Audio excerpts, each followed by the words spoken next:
बेंगलुरु के हुसूर रोड पर वाक़ शिया आरामगाह में इंटरनेशनल खुद्स डे के मौके पर एक अहम प्रोग्राम मुनक़िद किया गया।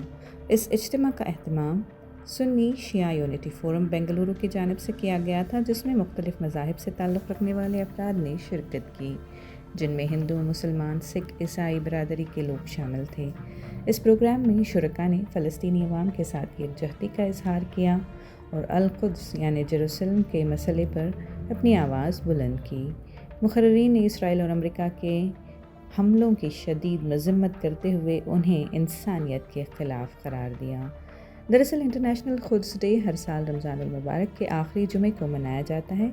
इस दिन का आगाज़ 1979 में ईरानी इनकलाब के बाद आयतुल्लाह रूहुल्लाह ख़ुमैनी ने किया था, ताकि फ़लस्तीनी अवाम की हिमायत और अल-कुद्स की आज़ादी के लिए आलमी सतह पर आवाज़ बुलंद की जा सके। बेंगलुरु में मुनक़िद इस प्रोग्राम में मुक़र्रिरीन ने कहा कि खुद्स डे को ऑल मुस्लिम्स डे और द ओप्रेस्ड पीपल्स डे के तौर पर भी याद किया जाता है, क्योंकि इसका मकसद मज़लूम अवाम के साथ यकजहती और इंसाफ के लिए आवाज़ उठाना है।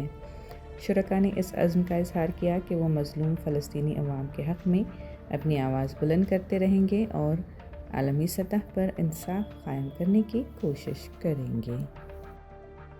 ये जो आज इवेंट हुआ है शिया सुन्नी की जो सॉलिडारिटी का है, ये तो ज़रूरी है, लेकिन ये इशू इससे बढ़ के है, जियोपॉलिटिकल इशू है, सिर्फ मज़हब तक हद नहीं है इसका।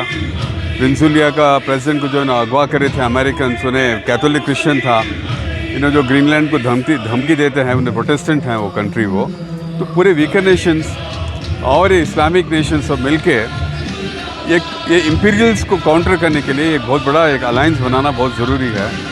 दूसरी बात यह है कि गल्फ़ में इतने पावरफुल मुस्लिम कंट्री रह के, इतने रिच कंट्री रह के एक न्यूक्लियर बॉम्ब नहीं बना सके लोग। यूएन सिक्योरिटी काउंसिल में एक इस्लामिक कंट्री नहीं है। लानत है ऐसे कंट्रीज़ पे जो इतना भी नहीं कर सके। ये पूरे 5 मेंबर्स क्रिश्चियन कंट्री से, एक चाइना है। तो इसका सल्यूशन ये है कि अब वक्त आ गया है, ये वॉर का कॉन्सिक्वेंस ये है कि अब गल्फ़ कंट्रीज़ भी न्यूक्लियर बॉम्ब्स रखते हैं, क्योंकि अमेरिकन उनको जो बचाने वाले तो छोड़ के भाग गए उन्होंने। अब इनको मालूम हुआ कि अमेरिका से फ़ायदा नहीं बोल के। मुझे भी लगता है कि जब न्यूक्लियर वेपन्स गल्फ़ कंट्रीज़ में आएंगे, स्पेशली जीसीसी के कंट्रीज़ में, इंक्लूडिंग ईरान तो है ही उधर, तभी इसराइल का सल्यूशन होगा। डर के इसराइल में 2 नेशन के लिए वो मानेगा, वरना इसराइल किसी की बात नहीं मानेगा। तो ये ज़रूरी है कि अब न्यूक्लियराइजेशन ऑफ गल्फ़ भी होना ज़रूरी है। मतलब आदमी बोलते हैं कि डिन्यूक्लियराइज करना, लेकिन कोई अब चारा नहीं है। मुस्लिम कंट्रीज़ का ये हमेशा स्विस क्राइसिस से लेके आज तक यही प्रॉब्लम रहा है कि कभी भी इकट्ठे नहीं रहे। इब्राहिम अकॉर्ड्स लेके यूएई भी इसराइल की सॉवरेनिटी को कबूल कर ली थी, नहीं करना था। इजिप्ट इमीडिएटली तभी कर ली थी, ईरान भी करी थी 1953 में, लेकिन उस वक्त प्रो अमेरिका का किंग था वहाँ पे।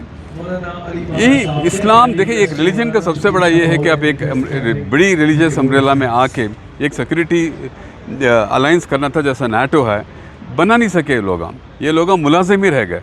करोड़ों के अरबों के पैसे कमाते हैं, लेकिन वो एरिया को सिक्योर करने के लिए इनको अमेरिका ही मिला था।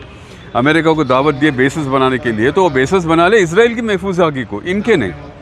तो अब वक्त आ गया है कि न्यूक्लियर ईरान में जो अल ख़मेनी साहब का जो शहादत हुआ है, वो एक मुस्लिम का ये नहीं, उन्होंने एक सिंबल हैं, पूरी दुनिया के लिए एक सिंबल हैं, जो इंपीरियल फोर्सेस, हिजोमनिक फोर्सेस के खिलाफ खड़ के शहीद हुए बोल के।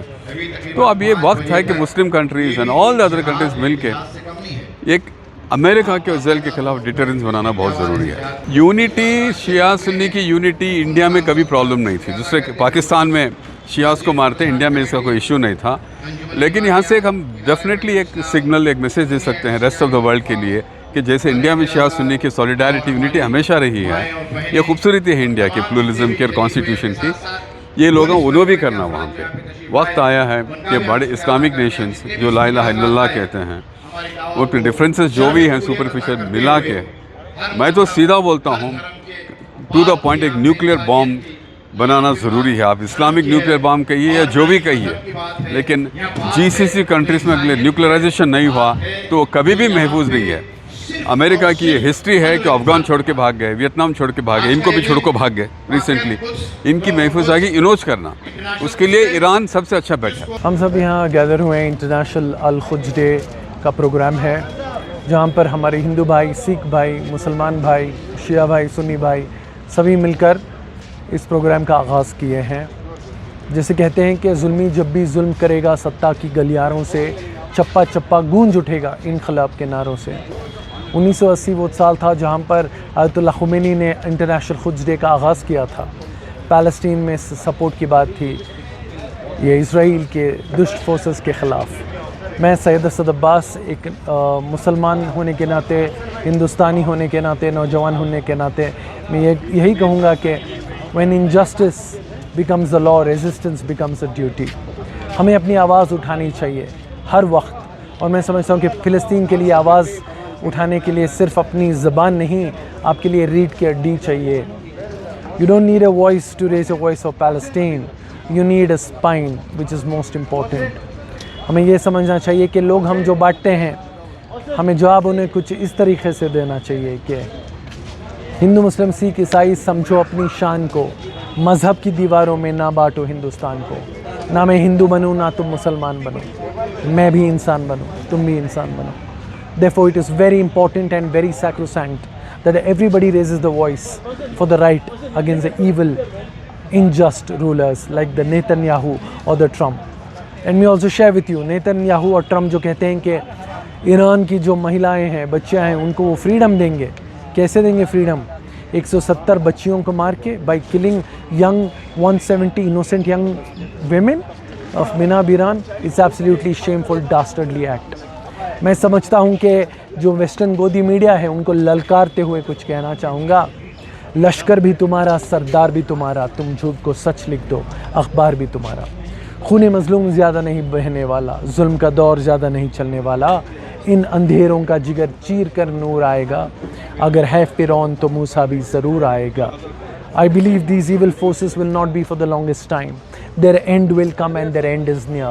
There will be likes of Khamenei and many more to come. You have killed the Khamenei. How can you kill somebody which cannot die? Khamenei lives through us, breathes through us. His thoughts and beliefs are bulletproof with us.